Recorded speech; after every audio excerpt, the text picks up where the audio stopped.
ஓம் சாய்ராம். என் அன்பு குழந்தையே, நாளை உன் குழப்பத்திற்கு பதில் ஒன்று கிடைக்கும். நான் சொல்வதை கேட்டு நிம்மதியாக சந்தோஷமாக கண்ணுறங்கு என் செல்லவே. நாளை விடியல் உனக்காகத்தான். உன் குழப்பத்திற்கும் நல்லதொரு முடிவு கிடைக்கும் என் செல்லமே. நல்லதொரு பொழுதாக விடிந்து உன் சாயப்பாவின் ஆசீர்வாதம் உனக்கு எப்பொழுதும் உண்டு.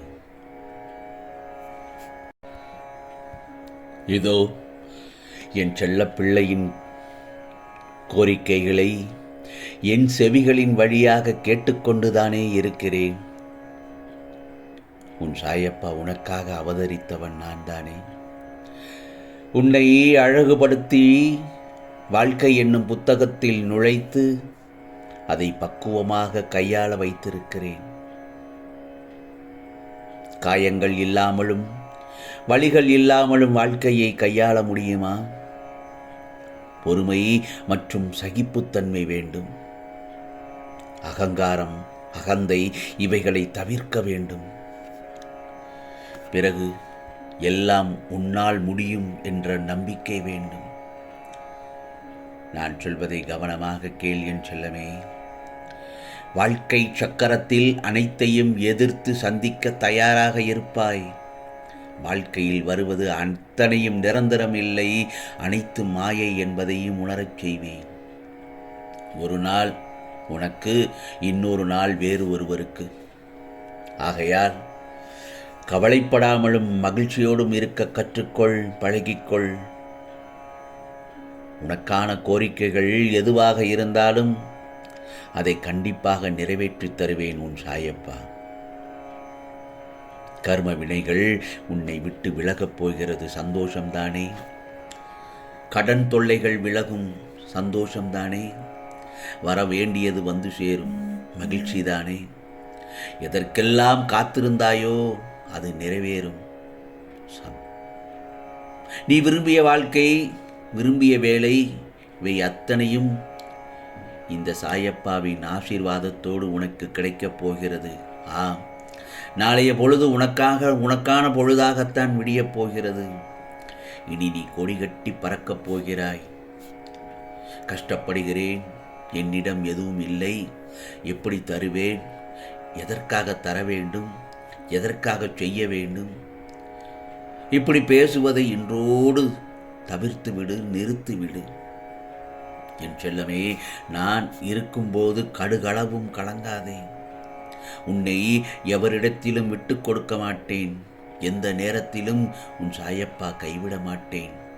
நலமாக இருக்கிறேன், முடிந்ததை செய்கிறேன், முயற்சிக்கிறேன், தருகிறேன், இப்படி சொல்ல கற்றுக்கொள். இல்லை இல்லை என்ற வார்த்தை உன் வாயில் வரக்கூடாது என் செல்லமே. எதிர்மறையான வார்த்தை, இல்லை என்ற வார்த்தை வந்தால் அதுவே உண்மையாகிவிடும். ஆகையால் எப்பொழுதும் நேர்மறையான வார்த்தைகளை சொல்ல கற்றுக்கொள். முயற்சி செய்கிறேன், முடிந்ததை செய்கிறேன், நல்லதொரு விஷயத்தை தருகிறேன் என்ற நேர்மறையான எண்ணங்களை வளர்த்து கொண்டு அதை உன்னை சுற்றி இருப்பவர்களிடம் போய் சேர்த்து விடு. சாயி சாயி என்று என்னை சரணாகதி அடைந்தால் உன்னை நிச்சயமாக பாதுகாப்பேன். பொறுமையாக மட்டும் இரு. இந்த உலகில் எந்த பொருளும் எந்த உறவும் நிரந்தரம் இல்லை. ஆனால் உன் எண்ணத்தால் விளையும் செயல்பாடுகள் மட்டுமே நிரந்தரம். புரிகிறதா? வாழும் வரை நீ செய்கின்ற செயல்கள் நிரந்தரம். எனவே எந்த சூழ்நிலையிலும் நிதானமாக யோசித்து செயல்படு. சிற்றின்ப வாழ்க்கை உன் உடல் எண்ணத்தை ஆனந்தப்படுத்தும். ஆனால் பேரின்ப வாழ்க்கை உன்னையும் உன்னை சார்ந்தவர்களையும் ஆனந்தப்படுத்தும். புரிகிறதா? பந்தம், பாசம், பணம் எல்லாம் நீ வாழும் வரை மட்டுமே உன்னோடு இருக்கும். ஆனால் அன்பு, நன்றி, கருணையோடு நடந்து கொண்டால் நீ மடிந்தாலும் உனது செயல் எல்லோர் மனதிலும் வாழும் என்பது நிதர்சனமான உண்மை. ஆகவே உன் சாயப்பா என்ன சொல்கிறேன் என்றால், இருப்பதை கொண்டு வாழக் கற்றுக்கொள். உன்னை தேடி எது வருமோ அது கண்டிப்பாக வரும். செல்வமும் சுபிட்சமும் நிலையற்றவை. இந்த உடல் அழிவிற்கும் மரணத்திற்கும் உட்பட்டது. இதை உணர்ந்து இம்மை மறுமை பொருட்களின் மீதுள்ள பற்று அனைத்தையும் விட்டுவிட்டு உனது கடமையை மட்டும் செய்து கொண்டே இரு. என் செல்லமே, எதிர்பார்த்து வாழ்ந்து ஒவ்வொரு நிமிடமும் ஏமாறாதே. நீ உன் கடமைகளை கவனமாக செய்து வா. உன்னுடைய குறிக்கோளை நிச்சயமாக நீ அடைவாய். ஏனென்றால் கொடுத்தும் சோதிப்பான், எடுத்தும் சோதிப்பான். கொடுக்கும் போதும் எடுக்கும் போதும் நாம் எவ்வாறு நடந்து கொள்கிறோம் என்பதை பொறுத்துத்தான் நம் வாழ்க்கை எவ்வாறு அமைய வேண்டும் என்று உன் சாயப்பா நான் தீர்மானிப்பேன். சோதனைகளையும் வேதனைகளையும் கண்டு சோர்ந்து போகக்கூடாது. புயலுக்கு பின் அமைதி இருப்பது போல இவைகளை எல்லாம் கடந்தபின் தான் உனக்கான அமைதி நிலைக்கும். என் செல்லமே, அமைதி கிடைக்கும். முடிந்ததையும் சரி, இழந்ததையும் சரி எப்போதும் உன் நினைவில் கொண்டு வராதே. இதை நான் பலமுறை என் செல்லப்பிள்ளையிடம் சொல்லிக்கொண்டேதான் இருக்கிறேன். எதை முடிந்ததையும் சரி, இழந்ததையும் சரி எப்போதும் உன் நினைவில் கொண்டு வராதே. இனி வருவதையும் எதிர்கொள்வதையும் மட்டுமே உன் எண்ணத்தில் வைத்துக்கொள். பிழைகள் களையப்படவில்லை என்றால் அதற்கான விலை உன்னிடம் இருக்கும். எல்லாவற்றையும் கூட எடுத்துக்கொள்ளும். ஆகவே எந்த ஒரு செயலிலும் எச்சரிக்கையுடன் செயல்படு. ஏதோ ஒரு சூழலில் நீ வீழ்ந்து விட்டால் அதுவல்ல விதி. விழுதுகள் கீழ் நோக்கி வீழ்வதால் தான் நிமிர்ந்து நிற்கிறது ஆலமரம். அதுதான் விதி. வாழ்க்கையில் நீ பல சோதனைகளை பார்த்து விட்டாய். வாழ்க்கையில் நீ பல சோதனைகளை சந்தித்து விட்டாய். உன் துக்கம் எல்லாம் முடிந்து நிம்மதியான மகிழ்ச்சியை வாழ்க்கையை அடையும் காலம் வெகு தூரத்தில் இல்லை. நாளைய பொழுது நல்ல பொழுதாக விடிவதற்கான காலகட்டத்தில் தான் நீ இப்பொழுது இருக்கிறாய். உன் சாயப்பா நான் இருக்கிறேன் உனக்கு நிழலாக. நீ செல்லும் இடமெல்லாம் உனக்கு எல்லா சூழ்நிலைகளிலும் நான் துணையாக நிற்பேன்.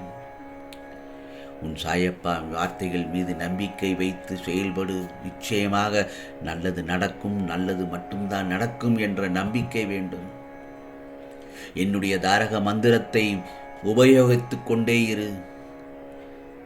நம்பிக்கை, பொறுமை என்ற தாரக மந்திரம் எவன் ஒருவன் கையில் மனதில் எப்பொழுதும் நினைத்து கொண்டு அதை செயல்பாட்டில் காட்டுக்கொண்டிருக்கிறானோ அவன்தான் என்னுடைய செல்ல பிள்ளை.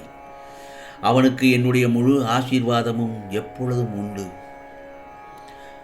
கோபம், அகங்காரம், அகந்தை எல்லாவற்றையும் தூக்கி எறிந்து மன அமைதியுடன் நிம்மதியாக கண்ணுறங்கு என் செல்லமே. இது உனக்கான பதிவுதான். நிச்சயமாக நாளைய பொழுது உனக்கான பொழுதாகத்தான் விடியும். இது சாயப்பாவின் சத்திய வாக்கு. ஆம் செல்லமே, உன் குழப்பத்திற்கும் நல்லதொரு பதில் ஒன்று கிடைக்கும் என்பதை ஆரம்பத்திலேயே சொல்லிவிட்டேன்.